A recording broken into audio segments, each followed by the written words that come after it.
I am really delighted to be here. Surgery is one of the places that I have studied on an ongoing basis over the course of my research career. In addition to the work that I'm going to present this morning, I had the opportunity to collaborate with Atul Gawande and his group at Ariadne Labs on surgical safety checklist research. I was the lead of the implementation evaluation effort there for many years. This research comes, as Mary said, from a study that I did over the course of 3 years at Mass General Hospital, where we basically lived in those operating rooms, and it presented an unprecedented opportunity for us to, as my colleague there described it, to observe the natives. I don't use this here because I take it really seriously. I have to say it was a great privilege to observe in those operating rooms. We saw cutting-edge, life-saving miracles on a regular basis. So I have the utmost respect for what people do in those operating rooms. Having said that, as a social scientist who studies organizational behavior, and particularly teams and teamwork and leadership of those teams, it was also an opportunity for us to learn about how people interact in the operating room and to think about ways that people in the operating room might interact in better ways. So I can refer people to these couple of articles that came from this study, one that describes the basic findings and the other that talks about the important contextual factors and the way that they impact the way people lead and the teamwork in the operating room. I also want to acknowledge a tremendous study team, Juliana Stone on your far right now, killing it in medical school, Emily Aveling, a social scientist who I recruited from Cambridge to Harvard, and Francesca Gino, a collaborator from Harvard Business School. So let me start with a little bit of motivation. I should acknowledge, though, that the real motivation came from my colleague at Mass General, Chief of Cardiac Surgery, who said, I understand you study safety, patient safety, and organizational culture, and if there is anything you can think of to do that would improve the environment here, we want you. So he was really the inspiration. The motivation for the particular design of the study that we implemented came from our understanding about the research on teamwork in teams. Not every group that gets together could be considered a team, but certainly surgery is. We look for how interdependent the work is. It's clearly highly interdependent, what you do in the operating room, and it's important. The outcomes couldn't be more important than safety, and therefore having effective teamwork is critically important to surgical care. There is research also that demonstrates that the non-technical aspects of what teams do in the operating room around their communication, the psychological safety that people feel in the operating room, the comfort with speaking up if they see a problem, that those things contribute to surgical errors and to adverse outcomes and present an opportunity, if handled well, to improve upon those outcomes. The research also suggests that leadership in the operating room can impact team performance. What we observed when we looked through the literature, though, was that we didn't know that much about specific leadership behaviors that might benefit surgical teams, and so that's what we undertook as a study. We had two aims. The first was simply to identify the types of leadership behaviors and to determine which best supported teamwork in the operating room. And then the second was to understand factors in the environment that affected those team dynamics. As Mary mentioned, we studied cardiac surgery specifically in Mass General Hospital, and that allowed us to observe 7 different surgeons and 116 team members. I'm not sure if your teams stick together, but in this particular facility, the teams rotated with each case, and we were in there for about 3 years. This is a highly mixed method study. I think it was appropriate to the type of work that we were trying to do. The bulk of the findings stem from our observational work, so we were embedded in the operating rooms. We observed in total 78 cases. It was really an honor to do it. We observed many cases before we started our coding process, in part to calibrate our own research, because we couldn't be there in every one of us couldn't be there in every case, and in order to acclimatize the work. You know, embedding people in the operating room makes people feel uncomfortable, but we were there for many cases before we started actually doing our coding, and by that time we had sort of faded into the woodwork. So ultimately, the research stems from 22 cases, 110 hours, 1,900 plus specific interactions between surgeons and others in the operating room. What we did when we were in there was document on a piece of paper every single interaction, which we then turned around and coded.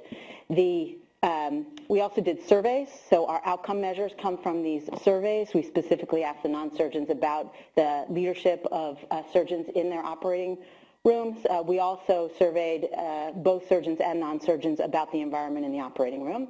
And lastly, we conducted interviews with each of the different types of personnel in the operating room, all of the surgeons, but then some of the perfusionists, some of the nurses, some of the trainees. And we used the literature as we went to make sure we were understanding what our findings said relative to other findings. So I want to do 3 specific things today, and you're welcome to ask questions as I go. The first is simply to describe surgeons' leadership behaviors in terms of their behaviors and in terms of the functions that they served with regard to leadership, and that draws mostly on the observations.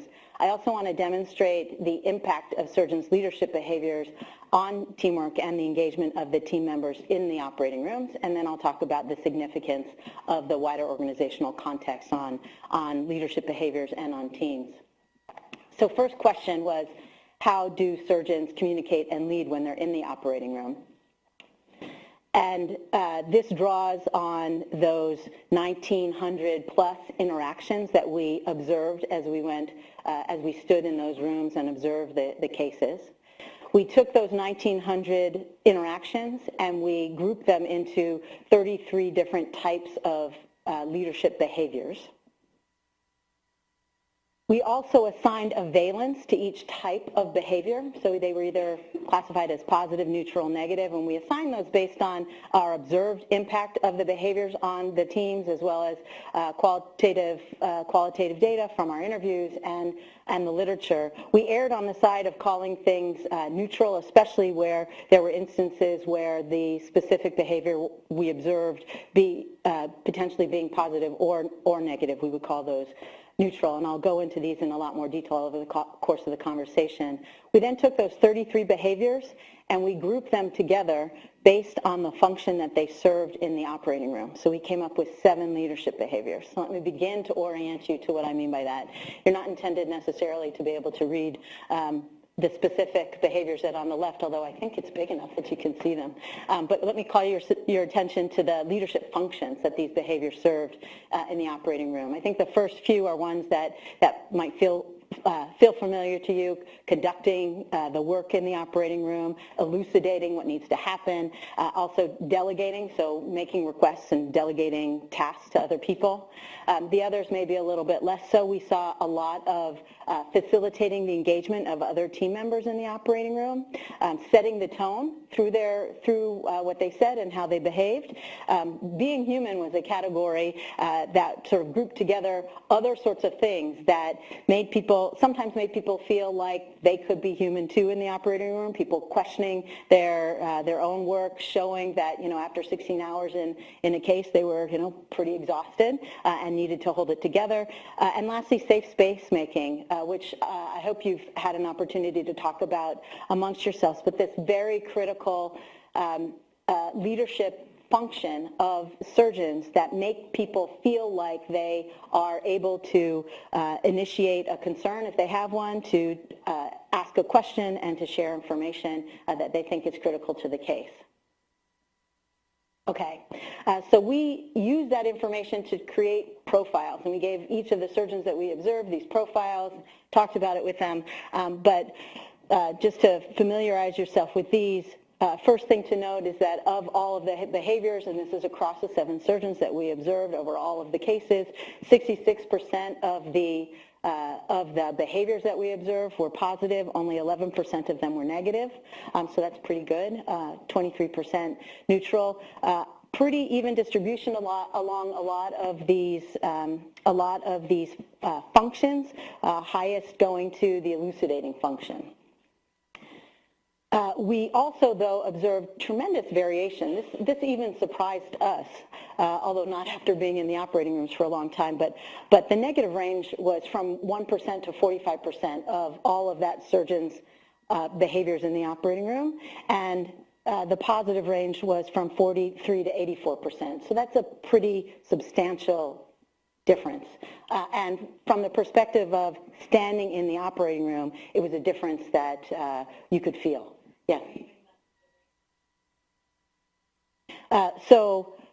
The range between surgeons. So one surgeon had 43% positive behaviors across all of his or her cases versus 84%.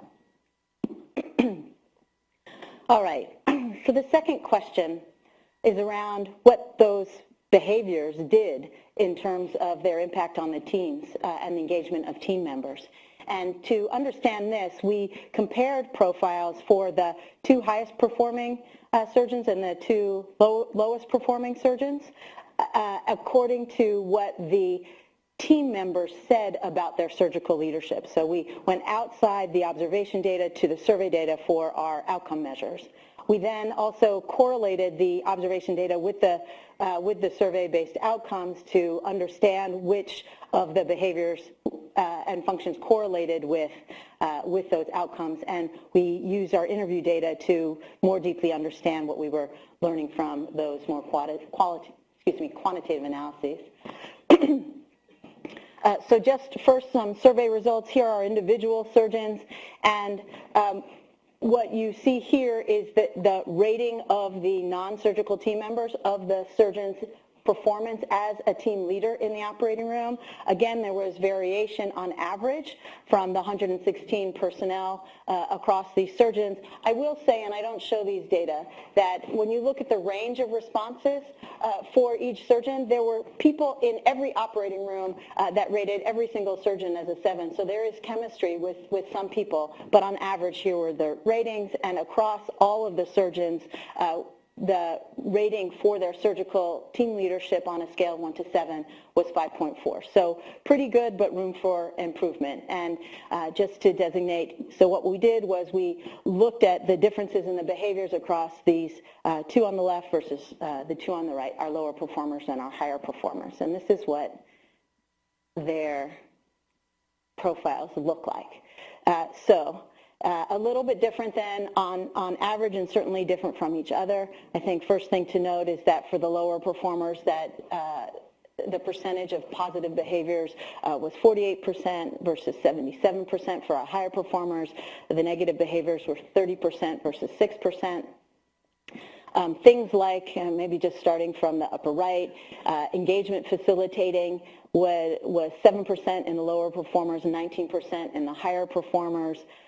Things like elucidating, 36% for the lower performers, 25% for the higher performers, so you can begin to see some differences, and I'll unpack these for us. Overall, these distributions were significantly different using a chi-square test. The next thing we did was to correlate the behaviors and the valence of the behaviors with the survey outcomes. And what we see, again, if you look just at the bottom, was that our positive behaviors correlated significantly, but very substantially, an 0.85 correlation between the behavior types and the surgeon's performance as perceived by the team members. Similarly, the negative behaviors correlated at negative 0.75. The 2, though, that correlated in and of themselves was the positive forms of engagement facilitating at 80% and the negative forms of elucidating. I'm going to unpack these more so we see a little bit more about what each of these is, but just keep these in mind. So looking at some specifics around what these functions look like and what they mean in terms of how surgical team members perceive them, perceive the differences in the leaders. Here's just a few that relate to various forms of communication.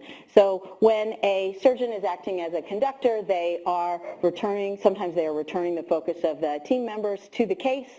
They are anticipating their own concerns and speaking them out loud. They are mapping the steps for the case forward. Sometimes people could do that 3 or 4 steps ahead. They were closing communication loops, and those were all viewed as positive forms of conducting.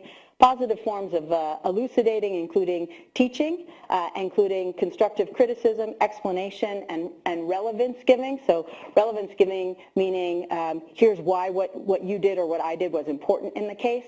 Interestingly, teaching we thought would be more impactful on its relationship to surgical team members' view of surgeons' leadership, and it really wasn't. And we'll talk about that a little bit more, but teaching was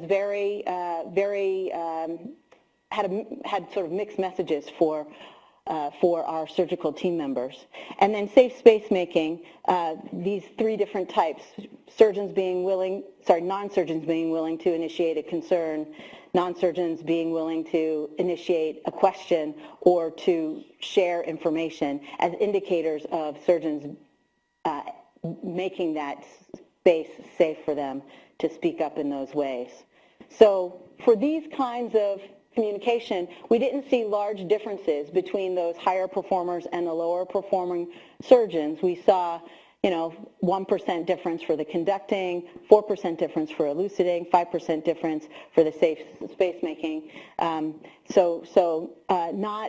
Not super big and not significantly different between the higher and lower performers. We did learn more about communication, though, from our interview data and from our survey data. So first, when we talked to people about communication and the value for them about open communication, we learned 2 different things.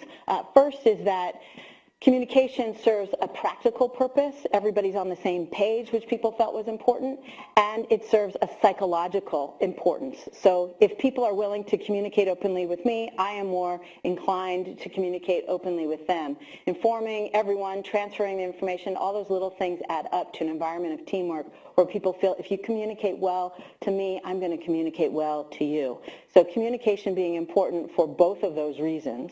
When we looked at this survey data, I mentioned that we surveyed on to understand the environment, both the surgeons and the non-surgeons. Open communication was one of those dimensions, and it's an example of the important differences in perceptions between surgeons and non-surgeons about some of these critical constructs. There was a large difference suggesting that the non-surgeons' perceptions of openness of communication was much lower than the surgeons' perceptions. And that was fairly consistent across a couple of important dimensions. Psychological safety was another one where the surgeons really felt like everything was dandy, and the non-surgeons felt like there was a lot more room for improvement. So let me talk now about the couple of instances where we did see the correlation, the significant correlation between what the non-surgeons perceived of the surgeon's leadership and their behaviors. The engagement facilitating was one of them. And here are the the behavioral forms of engagement facilitating. So consultation, collaboration, inquiry, helping and supporting, and offering an apology or a thanks when somebody is interacting. These are all forms. I would contrast them to the forms of elucidating, like that included the teaching. These are forms of bringing people into the procedure, giving them opportunities to do themselves and to learn from their own doing within the operating room. These were the things that distinguished what people perceived as better performing leaders than less well performing leaders. And among the higher ranked surgeons, there was 19% of their behaviors were this engagement facilitating versus 7% for the lower performers. The next area that that differentiated the higher and the lower performers was this elucidating, but the negative forms of elucidating. So I'm going to specifically speak about private criticism and negative criticism, the difference being if the surgeon took somebody aside and spoke with them after the case. But these negative forms of criticism, in contrast to the constructive forms of criticism, seem to be really pernicious. For example, a constructive form of criticism might be the surgeon saying to the scrub nurse, this operating field is not clear. Even if it takes an extra second, could you please make sure the field is clear next time, and thank you for doing that. So it's kind of a more neutral, a more encouraging form of criticism. In contrast, and I should say I scrubbed this quote a little bit, but you can imagine the tone. So, you know, what the bleep are you doing? You're trying to defy biology by doing that. How are you ever going to improve? So raised voice, lots of intonation, and then what you saw on the other side is sort of stiffening, quieting, kind of non-response. And you saw it not just of the person who was being criticized, but you sort of saw it across the whole room. And what we saw among our higher performing surgeons was that 3% of their behaviors included these negative forms of criticism, and it was 17% among the lower performing surgeons, according to the non-surgical team members. So just to talk a little bit more about this from what we learned out of the interviews, is that people felt, they understood that all forms of criticism could be well-intentioned. They totally got that the surgeons who were criticizing them were doing it out of love and out of an interest in improving their surgical skills. We heard things like, you know, we have responsibility for a life here. It's critically important. We're not making donuts. People need to understand that this kind of thing can't happen. They need to learn from their mistakes. They need to learn how to perform under pressure. So in some instances, the attending surgeons were sort of trying to create that pressure so that they would learn to act that way. One of the surgeons said, just because someone's nice to you doesn't mean they're doing you a service. Just because someone is tough on you doesn't mean that they're doing a disservice. So it's real belief, and the belief came from the way that they were trained that these forms of negative criticism were important and helpful. So here's a little bit about what we heard from the other side of the field. So the impact of negative versus constructive criticism, really different. So here on the left, if you shut something down now, there's a tail effect. I'm less likely to bring other concerns to you because I don't want to be patronized. It creates a barrier and ultimately an unsafe environment for the patient. So somebody's saying, I shut down, and when I shut down, it becomes unsafe for the patient because I'm no longer willing to speak up, even if I see a problem in the operating room. More encouragement when mistakes are made, more encouraging type of atmosphere, I think would facilitate more learning, people being more comfortable, less anxiety, essentially. So they are asking for the kind of criticism that would be more instructive, constructive, recognizing that they need that instruction. It does impair the communication. People don't want to say anything because they're thinking, I don't want to turn the negativity on myself. So these are people, not the ones being criticized, but the other people in the room. They observe it, and it shuts them down too. So real detrimental effects of these negative forms of criticism, despite the fact that people recognize that they are well-intentioned when they are receiving it. So from Sherry Ann Burnett Bowie, a need to recognize the difference between intent and impact, and the fact that we tend to judge ourselves on our intent while we judge others on their impact, and the need for judging ourselves on both of these criteria. So just a little bit of summary of the work on the impact of surgical behaviors on teamwork and engagement. To summarize, so the importance of cultivating interpersonal communication skills of the individual team members. That is what they are there for. It is what they view as essential for positive team leadership. And having the kind of profiles that we did provided a framework for targeting specific, actionable kinds of behaviors that people could do to improve, and those included forms of open communication, facilitating engagement of other people more so than teaching, giving constructive criticism rather than negative criticism, acknowledging their own mistakes so that other people were willing to do it, and avoiding person-targeted destructive forms of criticism. So the last piece I wanted to talk about was the organizational context and the way the organizational context impacted communication, teamwork, and engagement. And we do this because we realize that when you're in the operating room, differences across the cases, differences across the setting impact, and the people in the room impact the way people act, and it impacts the way people perceive whether or not the way people are acting is appropriate, as it should. So we tried to understand that. This work relies much more heavily on the interview data from the 34 team members, including the surgeons. We used standard thematic network analysis approaches to understand differences in perceptions. And we focused specifically on what people felt was ideal teamwork and how widely shared that was, and the factors that people felt were influencing the behaviors in the operating room. So first, we found that there was a pretty widely held shared understanding, shared mental model for what ideal teamwork looked like. We heard terms like, flow, competence, appropriate leadership. It's also true that by and large, people felt like that appropriate leadership needed to come from the surgeons given their role in the case. We also heard about a variety of suggested mechanisms for achieving ideal teamwork in the operating room. People talked about the need, desire for horizontal norming. This is one of the things we were surprised at how little this happened. After you become an attending surgeon, you have your own OR, and then that's by and large it. There were a couple of instances where people were trying to learn a new surgical technique, and they were in there learning the specific technical requirements of a new case, but there really wasn't any peer norming going on around how people treated other people in the operating room. They got that from the people who trained them.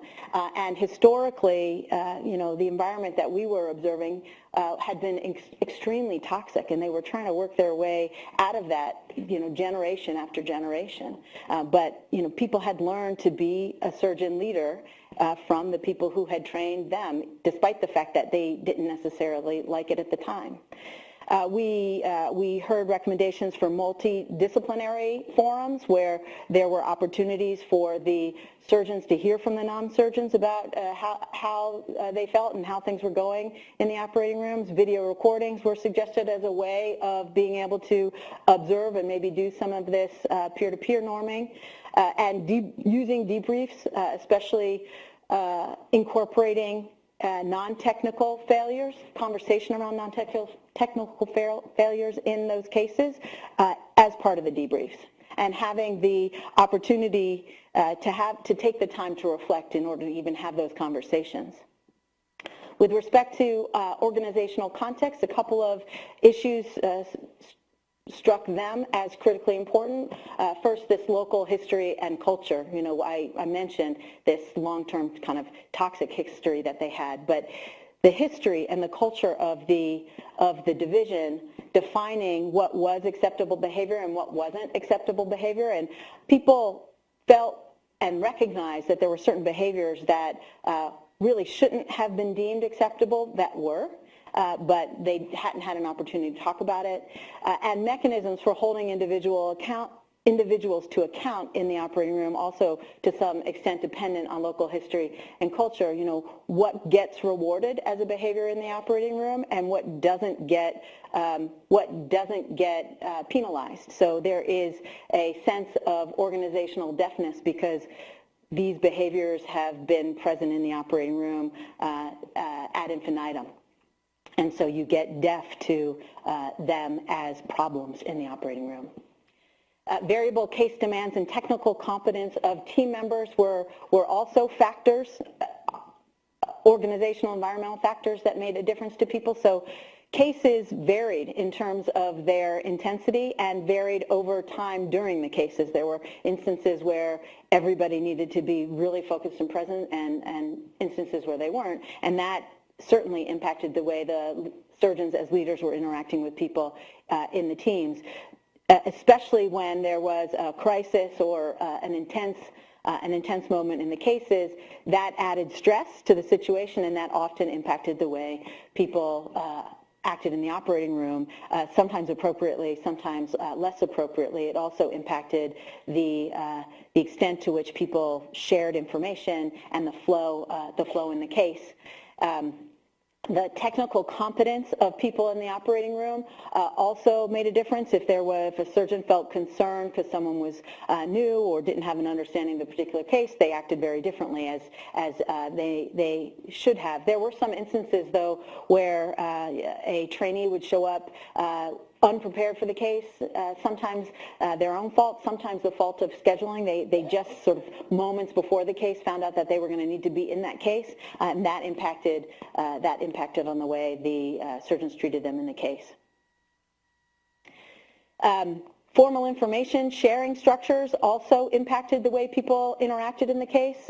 Scheduling practices, as I mentioned, with respect to the trainees and how far in advance people knew that they were going to be in the case made a big impact on how the case went and the flow of the case. Overhead cameras, I don't know, do you use overhead cameras yet in your ORs? Oh, good.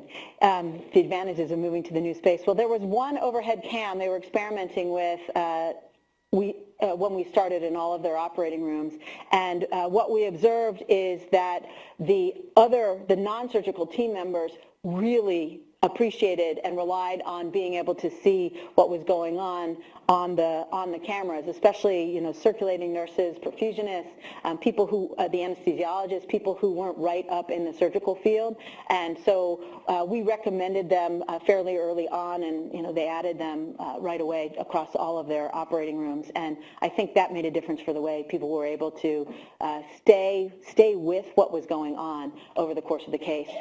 The way the use of briefings and surgical checklists really made an impact on the rest of the case. We saw, I studied surgical checklists, so in this instance I paid a lot of attention to how they went there too, and we saw all sorts of really interesting, creative ways of using checklists, and I say creative in a not particularly positive sense. People kind of calling in for the pre-surgical briefings and or just simply not being present because they were doing other things, really resulting in differences in the way the cases evolved. And then lastly, this concept of organizational fitness and how that impacted the case. So there were instances, and operational failures.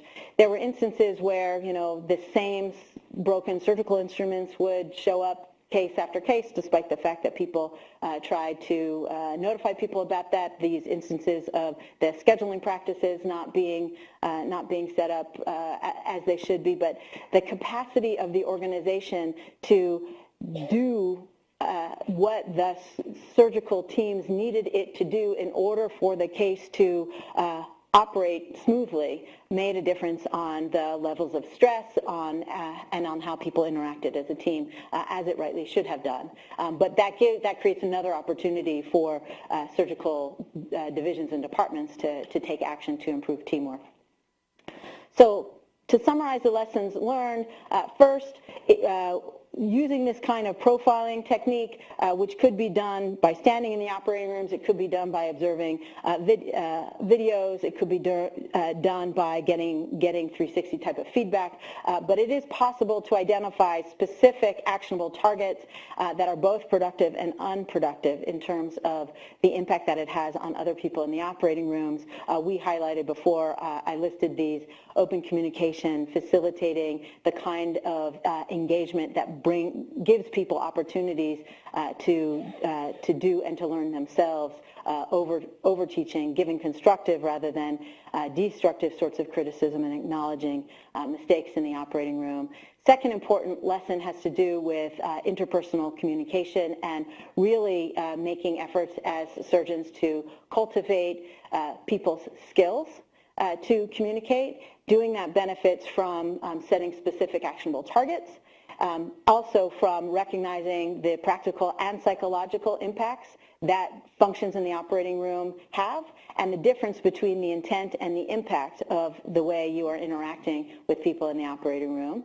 Also benefits from profiling, communication, and leadership styles, which could be conducted through video, and by promoting mentoring and peer-to-peer interaction and influence. I should have mentioned one of the ways we ended up doing this with one of our more resistant surgeons was to send them to another surgeon to teach them a technical skill, and that other surgeon happened to be the best performing surgeon in terms of non-technical skill, and it enabled that other surgeon to observe a very different kind of style of behaving with the other non-surgical team members in the operating room. So that was one of our sort of more clever interventions to try to impact people.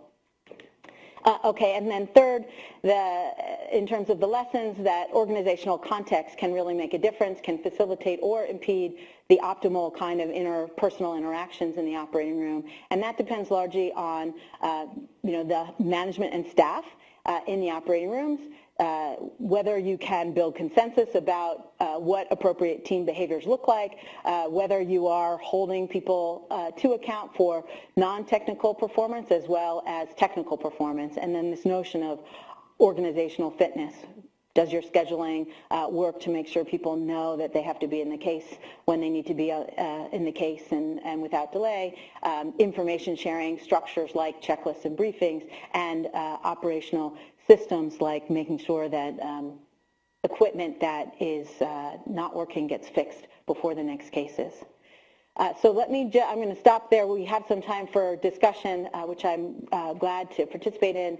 Just wanted to acknowledge again my co-authors, the financial support we received from MGH, and we have nothing to disclose. A couple of links which I'm happy to share with people to those articles that I described earlier, and my email if anyone wants to be in touch. So thank you.